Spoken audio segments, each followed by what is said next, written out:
రాష్ట్ర పార్టీ ఇచ్చిన పిలుపు మేరకు ఈరోజు జిల్లా ఆఫీస్లో డాక్టర్ బిఆర్ అంబేద్కర్ గారి వర్ధంతి సందర్భంగా పార్టీ ఆఫీస్లో మరి పార్టీ ఇచ్చిన పిలుపు మేరకు అన్ని మండలాల కేంద్రాలలో కూడా ఈరోజు వర్ధంతి చేస్తూ ఉన్నాం. దీంతోపాటు ఇక్కడ సంగారెడ్డి జిల్లా ఆఫీస్లో కూడా వర్ధంతి ప్రోగ్రాం జరగడం జరుగుతుంది.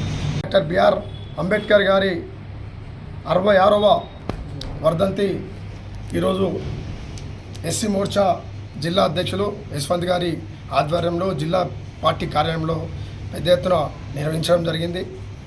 మరి అంబేద్కర్ గారి జీవితంలో మరి ఆయన ఎనలేని సేవలు ఈ దేశానికి అందించి ఒక ఎస్సీలకే కాకుండా బీసీలకు ఓసీలలో కూడా పేదలకు మైనార్టీలకు అందరికీ కూడా మరి ఈ రాజ్యాంగాన్ని రూపొందించి మనకు ముందు పెట్టడం జరిగింది. ఈ రాజ్యాంగం వల్లే ఈరోజు దేశం ఇంత సుపన్నంగా ముందుకు పోతూ ఉన్నది. కానీ ఇలా ఈ రాజకీయ పార్టీలన్నీ కూడా అంబేద్కర్ను ఒక ఓటు బ్యాంక్గానే ఇలా అంబేద్కర్ను చూపించి ఓన్లీ దళితులకు నాయకుడిగానే ఇలా అంబేద్కర్ను ఈ కాంగ్రెస్ కావచ్చు మిగతా పార్టీలు మరి ముద్రేయడం జరిగింది. మరి భారతీయ జనతా పార్టీకి అధికారంలోకి వచ్చిన తర్వాత వాజ్పేయి గారి ఆధ్వర్యంలో మరి కనీసము 70 ఏళ్ళు పాలించిన ఈ కాంగ్రెస్ ప్రభుత్వం కనీసం పార్లమెంటు హాల్లో అంబేద్కర్ బొమ్మ పెట్టలే.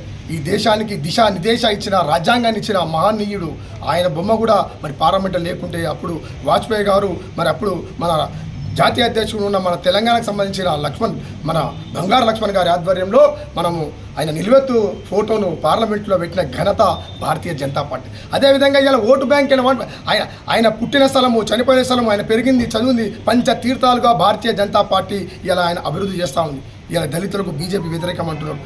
ఇలా మోడీ వచ్చిండు రిజర్వేషన్ తీసేస్తాడు. అరే నాయన రిజర్వేషన్ తీసేస్తే ఈబీసీలకు రిజర్వేషన్ ఎందుకు ఇస్తాడు? ఇలా మీకు తెలివి ఉన్నదా? 70 ఏళ్ళు పాలించి కనీసం రాజ్యాంగ దినోత్సవాన్ని మీరు జరపలేకపోయారు. ఇలా మోడీ గారు వచ్చిన తర్వాత రాజ్యాంగ దినోత్సవాన్ని మరి జరపాలని దానికోసం 2 రోజులు కేటాయించి మరి పార్లమెంట్లో చర్చ జరిపి మరి దేశంలో ఉన్న మహిళలందరినీ మరి దాని మీద చర్చ జరిపించే విధంగా చూసి మరి ఇలా ప్రతి సంవత్సరం మరి ఏదైతే రాజ్యాంగ దినోత్సవం జరుపుతా ఉన్నాం భారతీయ జనతా పార్టీ జరుపుతా ఉన్నాం. ఇలా అంబేద్కర్ను ఆదరించిందంటే భారతీయ జనతా పార్టీ ఆయన మహనీయుడిగా గుర్తించి ఇలా పార్లమెంట్లో మోడీ గారు వచ్చిన తర్వాత నిలువెత్తు విగ్రహాన్ని పార్లమెంట్లో పెట్టిన ఘనత భారతీయ జనతా పార్టీ.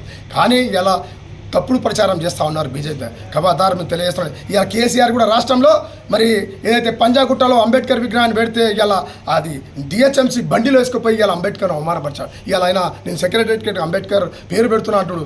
ఖబర్దార్ కేసీఆర్, నువ్వు ఖచ్చితంగా పంజాగుట్ట చౌరస్తాలో అంబేద్కర్ విగ్రహాన్ని పెట్టిన తర్వాతనే నువ్వు సెక్రటరీకి పేరు పెట్టాలని మేము డిమాండ్ చేస్తూ ఉన్నాం.